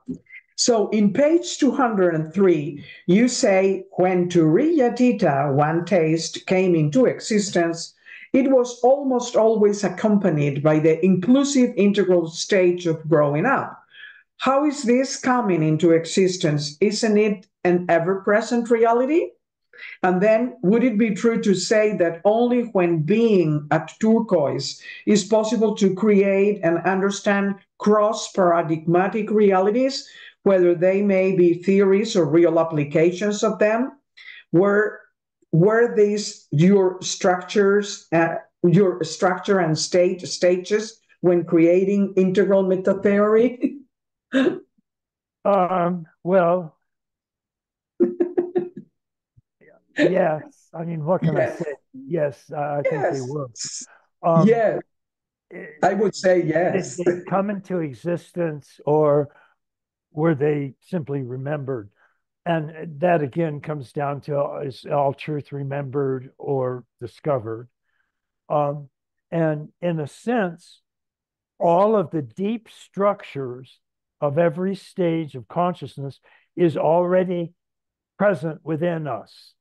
And I say it's part of the ground unconscious, but they're present within us and they emerge. They come into existence according to a given timetable. But when they come into existence, they're timetable. Why timetable? What do you mean timetable? Archaic to magic to mythic to rational to pluralistic to integral. That's a timetable. They emerge in that order of time. Oh, okay. It's not meaning years. No. 5 years for this, 10 years for the other. No. Okay. Sorry. It's Spanish and English. Okay, good. Keep it up. But when these deep structures emerge, they have to take on surface structures. The deep structures are remembered, the surface structures are learned. So when we first develop what Piaget referred to as natural intelligence or sensory motor intelligence, these are just the sum total of all our 5 senses.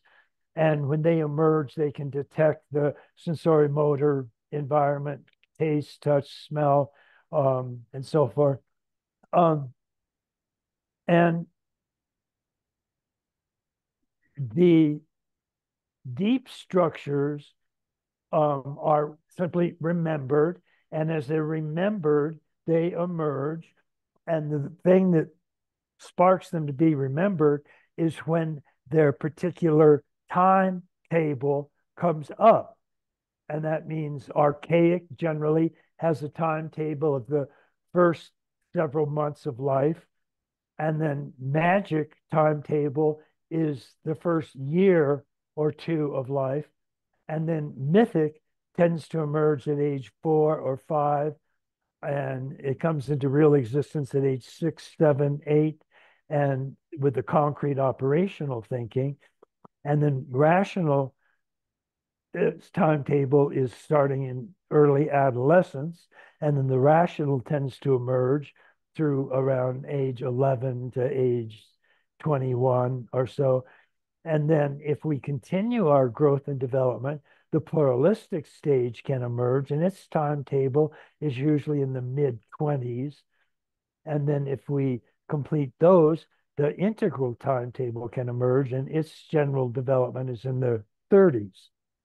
So that's what I mean by timetable. That doesn't happen at all, because I know a lot of people in their mythics and in their magic stages, like if they were 5 and 6. Yeah. So, and when those deep structures emerge, then they have to take on surface structures. So, like when concrete operational thinking emerges, Piaget described concrete operational thinking as thought operating on the world. Mm-hmm. So if I decide I want to ride my bicycle, that's a concrete operation. I go over, I pick the concrete bike up, I sit on the concrete bike, I put my feet on the concrete pedals, and I push them, and I start to ride my bike. That's a concrete operation. How to do all that was a memory, but I actually had to learn how to ride the bike. I had to actually practice getting on it, practice pedaling it, practice steering it. Those are all surface structures, and they had to be added to the deep structures. I mean, I had the muscles, they had the capacity to do all these concrete operations, but I still had to learn the actual surface structures of the concrete operation in order for it to really emerge. So the deep structures are remembered and the surface structures are learned. And that's true all the way up, all of the structure stages of growing up, as far as we can tell, to the very highest. Very good. Very clear. In page 357, you show that we can move our awareness to higher states and not to ultimate states, as the first are relative, and these ultimate high states are absolute, therefore eternal, timeless, and ever-present. We cannot attain them, reach them, or achieve them as they are. You remember us that Maslow said, ever-present conditions. Are there pointing out instructions what permit the revelation or realization of their all-pervading nature as background reality never born? And what's the difference of these pointing out instructions with meditation practices that move our awareness to higher states, but not to the highest ultimate states? Well, those meditative practices are, in a sense, pointing out instructions for these higher states. Because what you're supposed to do is simply witness everything you're experiencing right now. You simply bring awareness in the timeless now to whatever you're aware of.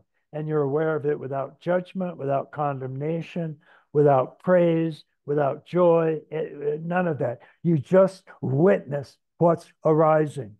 And that's arising in a timeless now. And the timeless now itself, it cannot be attained because you're always only aware of a timeless now. So you can't bring it into existence. You can simply be aware of the fact that it's already there, that you already have this. But then that's a paradox, right? Yeah. Oh, okay. Because that's the question. How do you say, that you say that we can move our awareness to higher states and not to ultimate states, as the first are relative and these ultimate high states are absolute, therefore eternal, timeless, and ever present. We cannot achieve them because they are always present, right? So that's the paradox, that we will reach them out somehow, but we cannot attain them. Explain that. Well, you can't attain them because they're already fully present. So you say, I want to be aware of the now moment. And as you zero in on the timeless now, you'll realize that you have always been aware of this timeless now. And you're not bringing it into existence. You're not creating it for the first time. You're simply recognizing that it's already there. And then that's why you can't attain it. And that's why you can't. the Buddhist sutras are very clear. If you could just realize enlightenment cannot be attained, you would already be enlightened. Enlightened, And you right. quoted that earlier. And that's exactly right. Enlightened state of mind is a state of mind that exists in the timeless now. The timeless now is ever present, and therefore your enlightened mind is ever present. And that's why you cannot attain enlightenment. It's already the state you have right now. It is. It is. But it is a paradox because you sort of go from, like in Zen, you go from not having a Satori to actually having a Satori, and then you sort of achieve a Satori because there was a time you didn't have it, and then there's the time you do have it. That's But the the power. time you get Satori, all you realize is that you've known this forever. That's Right. what Satori consists of. Oh, and people generally go, God, I was looking at it the whole time. Why didn't I recognize it?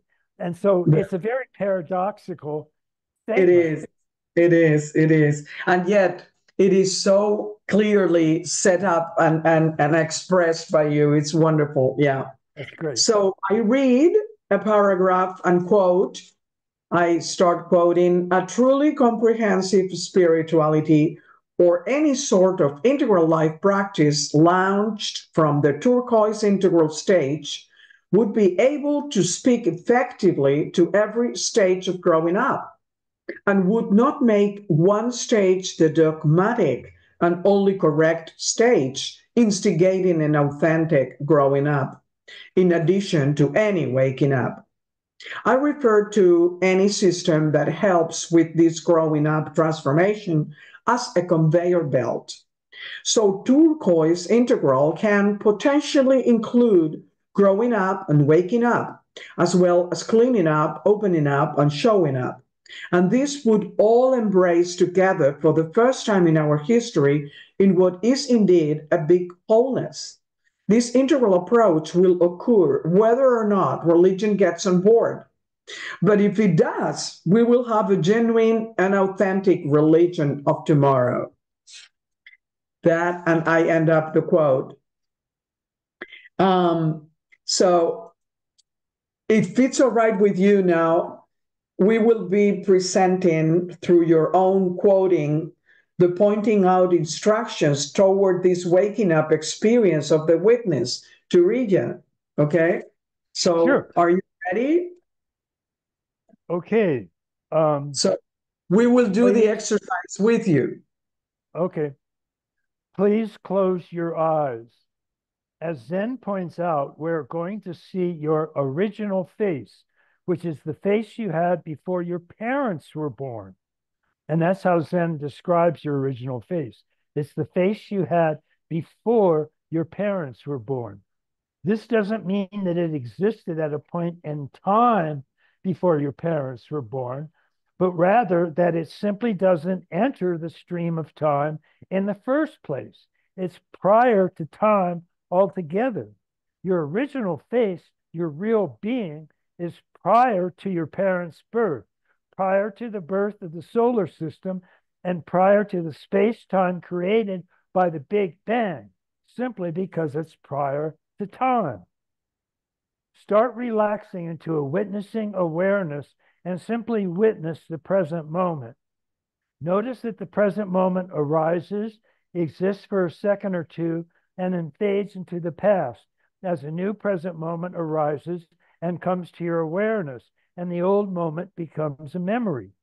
The new moment lasts for a brief second or two and then fades into the past as well, and a new moment arises.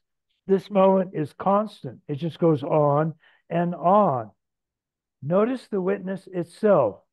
Notice the awareness of this passing present, a passing present that moves continuously from the present to past. The pure witness of this moment does not itself change. It's just a constant presence, a pure, unmoving point of being aware, a true, constant mirror mind. It merely watches the present arise, stay a bit, and pass, arise, stay a bit, and pass. The witness remains completely unmoved and unmoving, a pure, unending present or timeless now, an unchanging and standing present. This timeless now does not come into being or fade into the past. It is an ever-present, unchanging, pure present. The passing present, your thoughts of the future, your memories of the past, all arise in the unending present. It is from this unchanging, timeless, motionless present awareness that the witness sees everything that arises. This standing present is aware of the passing present and everything in it. Present experiences, past memories, future thoughts, all of them arising in this ever-present, timeless now. The standing present, which is unchanging, is fully aware of the passing present, which does nothing but change. Think about some event you believe exists in the past. Picture this past event as clearly and vividly as you can. Notice that all you're actually aware of is a memory, and that memory exists only in this now moment. And when that event actually occurred, when it really existed, it was itself a now moment. In either case, all you are ever actually aware of is the now moment. Likewise, think of something you believe will exist in the future. Notice that it is just a thought, and that thought only exists right here in this now moment. And if it ever becomes a real event, it will then occur only in a now moment.